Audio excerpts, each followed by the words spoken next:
And now back to our show.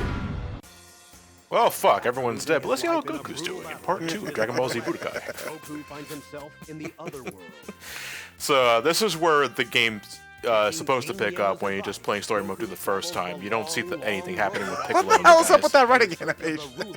That's making my way downtown, walking fast, faces passing, I'm homebound. Yeah, that is literally how it was animated in the anime, though. Hey Goku, talking with yourself, are you? Yeah, I mean, keeping in mind, this early in Dragon Ball Z, they were still trying to go with a somewhat comedy angle. Yeah, because it was just off the heels of Dragon Ball, which was mostly a comedy show. So. Yeah. It wasn't until... I mean, to those who, like, grew up with Dragon Ball Z specifically, and when Dragon Ball finally started making its rounds in Toonami, did you find that a struggle to, keep up with the show because of the slight genre shift? Man, that focused more on the hyuks? Initially, yes. Once you get to the first world tournament, it gets kind of a more even balance between comedy and action.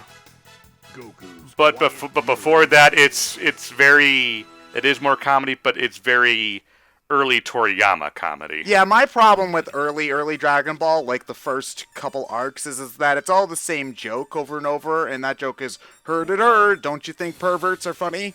Like, every joke is about, like, Bulma not wearing clothes, or people, like, exploding because of her being a pervert. Looking for the wrong kind of balls. Yeah, Yamcha basically. looking in on her while she's in the shower and having a really awkward moment because he's afraid of women. There are really funny jokes in there. Like, if you read the manga, for example, Pilaf is, they make a reference to Dr. Slump, and Pilaf is like, no, we're not going to make Dr. Slump references for cheap humor. What are you talking about? There's also, during the Goku versus Yamcha first fight, Goku smacks him against one of the panel edges. Oh, yeah, I remember that. So there's a lot of, you see, I read, like, the first 2 volumes, big volumes of Dragon Ball, but that was a long time ago. So, and for the anime by the first I watched, 2, you mean the first 6. Yeah, and Okay. in the anime I watched, I think, partway through Red Ribbon Army. And I would say that, yeah, the pacing does get better, like, about the time, I'd say, when Goku starts training with Master Roshi / the first world tournament. You know what, the best thing about going back to Dragon Ball was I was looking forward to the Red Ribbon Army part because I wanted to see who Dr. Gero was. Dr. Gero's not there. He doesn't at all. actually appear in the show. Yeah, he doesn't appear. He's never referenced. He's just there, and apparently he's he's just there because Dragon Ball Z says he was. So they went to tie it back to this old story arc, but they made up a completely new character tied to that story arc. Why bother tying it to an old story arc? Fuck. I guess they just didn't want to explain where he got all the tech he needed. I guess it's just like... They wanted him to have a revenge vendetta against Goku. Because everything's gotta be about fucking Goku, right? You guys remember that part in the anime where Nappa was killed by Vegeta's dick beam? Aren't all of his beams dick beams, though, to be fair? It was like, it was kind of a... Pretty sure they made It was kind of a cool moment where Vegeta shows off his power, but it's also kind of a plot hole because he never does this again, where he just directs his energy into an attack without physically pointing the energy anywhere with his body. By the way, one of the most interesting contrasts between Goku and Vegeta was like half of Goku's size. He's clearly as tall as Goku in this damn game. Yeah. Vegeta is quite short. Yeah. Yeah. That's the only reason he styles his hair that way. It's so that he can pretend he's taller. It doesn't work. He's still shorter than Goku. He's probably shorter than Bulma, actually. Actually, he's taller than Bulma. Whoa, really? Oh, okay. No, he's supposed to be. I think they're about the same size. About, but slightly. I think the issue is that they don't do a good job explaining how tall Goku really is. Because Goku is actually pretty tall. Yeah. He's just standing around Piccolo, who is not human human / Saiyan, and therefore just looks taller than everyone else. Yeah. Which is also explains why adult Gohan is also ridiculously tall compared to everyone else. Yeah. Well, to be fair, size is kind of weird in Dragon Ball because several major characters are really short too. like Krillin and Chaozu and whatever. Yeah. Oh, does I mean, I like to think one of the reasons why Budokai got mixed reviews on launch was because the continuous beam attack actually did something in the game. so does flying do anything in this, or is it like that other No, Dragon not Ball really. game we played? Unlike other Dragon Ball games, flying is automatic in Budokai. Oh. A change for the better, because there are dash attacks you can do in this game, and Budokai 2 and 3, that will launch your opponent up. Once that happens, you automatically take off to the skies when you're getting close to your opponent. Okay. yeah. So it is still always a 2D fighter. You guys are always in the same altitude, no matter what. It's almost like Thank it's God. almost like it's a 3D fighter with slopes, but the slopes are randomly generated in the middle of the fight. Yes. Kind of. Then you get to Tenkaichi where you have to kind of control your flight, and it becomes a convoluted mess then. There's also So in Budokai 2, Your father was a brilliant scientist. Oh, I love there's that. an inherent problem when you add slopes into a fighter though. Ask Tekken 4. Yeah, well, that Tekken 4 had problems. It's still a good game, but it had problems. One of them was that it introduced a boxing character in the same game where it introduced a mechanic whereby your high attacks can become low attacks, or your high attacks can become overshooting attacks that don't hit anything. Why did you introduce a character who only does, like, punch attacks in that game? That was weird. Strange decision. I think a missed opportunity for this game was just to have Uzaru Vegeta as a alternate costume, but he's still the same size as regular Vegeta. or like a fighting game boss, I guess is the thing. Do you like? No, later games. Yeah, Later because games. all Later this games is- do that. All this is handled in cutscenes, like Yeah. Vegeta becoming the Great Ape and going back to normal. You'd think to be a mini game with Yajirobe here. Well, no. To answer but Ted's it's not. question, the Uzara fights are a thing in later games. Oh, okay. You see, Yeah, that's yeah, actually a decent like.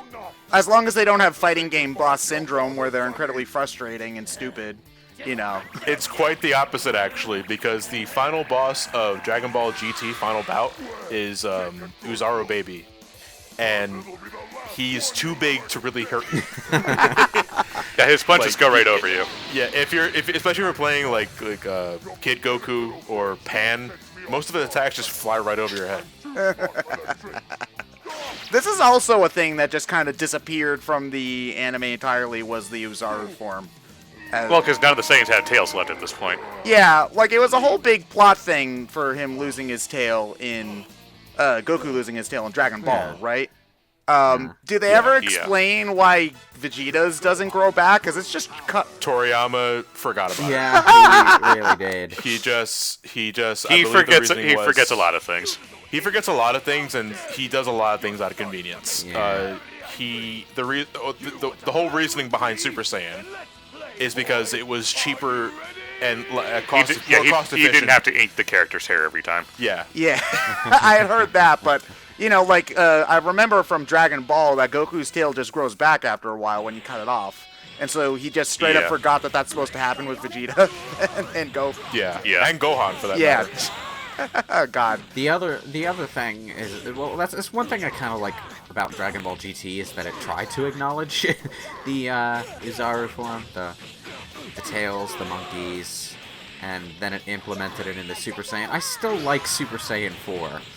Like, goddamn. Yeah, I do Yeah. too. Fucking A lot of people like. There are. You see, that's the thing. It's like there are concepts about GT that I enjoy. It's just that show kind of sucks altogether. Yeah, the execution was weak. GT isn't non-canon though, right? Because Super takes place in between Z and GT. It's non-canon. They don't like to say it's canon anymore. There's nothing inherently saying it can't be canon, but they just said screw it, it's not Well, anymore. except for the fact Yeah. that everyone seems to have forgotten how to use their Super Saiyan Blue powers. Yeah. There's that as well. yeah.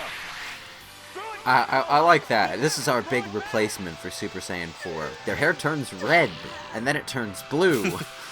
And And then, then they just And get now it's black again. but with silvery eyes. wait, that's the new transformation. They just Ultra Instinct Goku's hair gets slightly spikier than it is normally. He has a silver aura and silver eyes. That's it. Oh, that's lame. There's gotta It be, is very like, lame. there's gotta be an intentional joke here. All these things are color-based in a show based off of black and white manga. Yeah, you know what? I'm thinking that might be the joke with Ultra Instinct, because everyone's thinking like, oh my god, Goku's gonna have like 17 feet of hair, and it's like, no, he just doesn't look that much different from his normal appearance. Which was weird because they kind of already did that joke with Super Saiyan God. Yeah, his hair is just red. His hair is just red. He's thinner than normal, and That's it. That's about it. Well, yeah, but Super Saiyan You know? God was introduced in a full-color movie, so that made sense. Goku, you asshole! He's gonna try to destroy the planet. Kill him. Well, in this instance, it actually worked out because Krillin and Gohan would have gotten killed on Namek if Vegeta wasn't there. But Yeah, but they don't know Yeah, that. but Goku couldn't have. Yeah, but Goku couldn't have known that. yeah, I know. I'm just saying it. I'm just saying it. Just lucky it happened to work out. I think this is what. All right, so correct me if I'm wrong. If it was more highlighted in Dragon Ball, but I think this is the first instance where Goku's selfishness towards wanting to fight stronger opponents gets the better of him. Where, you know, this guy and his partner just killed all of your friends, and you want to let him live because I want to fight him again later down the road. Yeah, but your friends can come back with the Dragon Balls, is the thing, you know? Piccolo's dead. It's kind of, you know, people bring that. Oh yeah, Piccolo's Yeah, dead. but So the Dragon Ball is gone. Piccolo already killed a ton of people in Dragon Ball, and nobody cares. Yeah, but they were still bitter enemies though in the beginning. Yeah, but now of they're Z. best pals. You see, the Yeah, thing now- about now. the thing about Dragon Ball is since this series, death doesn't matter. It doesn't matter if anybody's a murderer. Wait, which Piccolo did the killing, though? Was it Well, King aren't Piccolo? they technically the same person? Kinda. No. Ish? No, Well, not really. The current Piccolo was born from an egg that the old Piccolo spat out. It's really confusing, like, I guess because the old Piccolo spat out an egg before he died, his death didn't affect Kami, but it's still a different person. I don't get it. Yeah, Why I thought can't that this they were like a Piccolo just spit out reincarnation, an egg? kinda, or You know, whatever. Why can't this Piccolo spit out an egg? I don't get it. Yeah, it's kind of gross. Oh, you get to play as Vegeta? All right. So we get our first Alternate scene. what if scenario. You don't get these until I think after you beat story mode with Goku. But for one chapter in each saga, you can do a fun little what if scenario. In this case, what if Vegeta won against Goku and his friends? So you know, basically, it's just a gauntlet of enemies. Basically, and so it's a fun little twist around the standard Dragon Ball Z lore. I like how in this version, Vegeta's actually kind of choked up about what happened to Nappa. Even though he's the one who killed him. That's what Goku just said.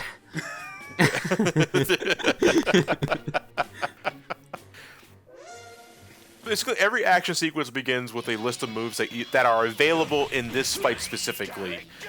So it won't be until end game and story mode where you can, fully flesh out a character's potential, or if you just play in normal mode and like 2-player mode. Well, that makes sense, because, like, you can't, like, at the first fight, Goku didn't know how to do a Spirit Bomb or whatever, so... Yeah, it'd be a very different saga if Goku went Super Saiyan immediately. Can you do the Spirit Bomb in this, or no? Yeah, you can. Yes. The Is it- Naruto games Yeah, you can. kind of handle that by having like 6 different versions of the same fucking character, with different movesets. Oh, Final Bout problem. Yeah, Yeah. Dragon Ball does that too. Ultimate Ninja Storm. Well, no, they haven't been doing that much compromises- anymore. Ultimate Ninja Storm compromises by just having different moveset settings for different characters, but there's still 5 Narutos. So there's a Kid Naruto and a Shippuden Naruto. What are the other Narutos? Sage Mode Naruto. There's Glowy Naruto, Glowier Naruto. Naruto's not glowy by default, but can go glowy. Boruto's dad, Naruto. Adult Naruto, Hokage Adult Naruto. Yeah, there's 2 adult Narutos. There's the This version Naruto from... Final Bout GT. Oh man, I just Yeah. was able to defeat Goku, but man, Krillin, he's gonna show me what for. Okay. Get Budokai Baldy. Tenkaichi did the same sort of fucking thing with because I think for like 1 or 2 games they tried to move away from having transformations and instead just had different characters for the transformations. And Yeah, which is what Final Bout did. Yeah, but then Yeah. there's And nobody liked it. yeah, because there's no reason to use normal Goku if you can be Super Saiyan Goku. Super Saiyan 4 Goku. Yeah. Yeah. I mean, I did like that about Budokai 3, where the transformation was itself a mechanic, an advantage you had to No, shoot it was a for. good idea. The problem is, how do you balance that? Yeah, I would say you make the higher level transformations really, really, really hard. Kind of like Phoenix Wright in Ultimate Marvel vs. Capcom 3, where he's only good if you can transform, but transforming is really hard. Except that's not really how transformations work in this universe, so... I don't really give a shit about balance in Budokai 3. Because, well, I don't play it. Well, you should. Well, you don't have to. You don't have to make it like perfect. Yeah, you don't have to make it perfect, but you have to find some way to make sure. Okay, multiplayer doesn't just become Super Saiyan 4 Goku versus Super Saiyan 4 Vegeta over and over. Yeah, like for a Dragon Ball game with 50 plus characters, that's no fighting game is going to be balanced. Yeah, I but get especially it. if you've got I 500. get it. It's important now that we live in an age where online multiplayer is such an integral part of the experience. Well, no, I think even in local, nobody's having fun if you're picking the same two characters. Yeah, but if you're over playing and in over local again. multiplayer, odds are very good you're playing with someone who's not going to do that. Otherwise, why the fuck do you play video Oh, games you with haven't that been at person? my house. I was about to say. Have you been to? it's like- Did you ever go to any Smash tournaments back in Melee days? No. Why would I? Smash tournaments are terrible. Yeah, but like, Yeah, because they're horribly imbalanced. but no, I'm just saying that like, there needs to be a reason to play the other characters. I guess is the big Yes. thing, just for fun's sake, like. Which is why everyone's really excited. At the time of this recording, Fighters is not out yet, but that's why everyone's really excited about Fighters. Kind of got because sidetracked. I don't care so much about balance in Budokai 3 specifically because it's old. Like, Yeah. it's interesting to talk about that stuff, I suppose. But, it's this old PS2 fighter that if you're busting it out, it's probably, like, at a party, Well, yeah. Well, nowadays, I'm just saying, if you want to introduce the idea of transformations in a game like this, Yeah. you have to think about a way to not make it so you're not picking the same 2 or 3 characters. Yeah. You have to fight Yajirobe too. Oh, you can tell he's. No. You can clearly tell he's only for cutscenes because his model's way worse than everyone else's. Hey, come on, join me. I would have loved to see the saga where Yajirobe and Vegeta teamed up together. Well, no, the funniest thing is, I think there was a what if fan-made thing where we'll see them later, obviously, but the Ginyu Force. There's like a scene where Vegeta's talking with Goldo for joining it. So there's a side manga that someone made of Vegeta being chosen to join the Ginyu Force. And can you imagine Vegeta doing like all those dances and poses and shit? Well, that's what the bingo dance is for. True. I'm sorry, I forgot that was the punchline of the what if situation here, where Vegeta just gets so pissed off about Nappa's death that he turns Super Saiyan. That he caused. He's just tired. Oh, guys, come on! I had a good reason to kill him. All right, stop giving me crap about it. I gave Stop him giving me Noble shit. Warrior's death like it's some Let's kind go. of dumb Next, let's cultural go destroy the Zagohad. All right, so I hope you guys enjoy the Namek Saga on BrainScratch Comms, aka what we're going to be doing for the next 374 parts. All right, stay tuned. Yeah. Oh man, that's not including the filler Oh, arc. boy. We're going to fake Namek first, folks. Oh yeah. And we had to spend time with the group on King Kai's planet training. Yeah, and we gotta help those space kids in their mirror ship. I just realized we completely skipped over that episode where Vegeta dyes his hair brown, lands on a weird alien insect planet, saves Remember the world, the and then Bug blows it Planet? up. He not only dyes his hair brown, he also is wearing a completely different set of armor. Well, that's why Vegeta and Bulma are perfect matches for each other. They've both been miscolored. Yeah, but I love how everybody thinks Vegeta's like. I've heard actual arguments about how Vegeta's actually a better person than Goku, but he literally committed genocide. So Yeah. No, Vegeta still is ultimately a better father than Goku. It makes he more. committed okay. genocide. It makes more sense in the manga because that doesn't happen.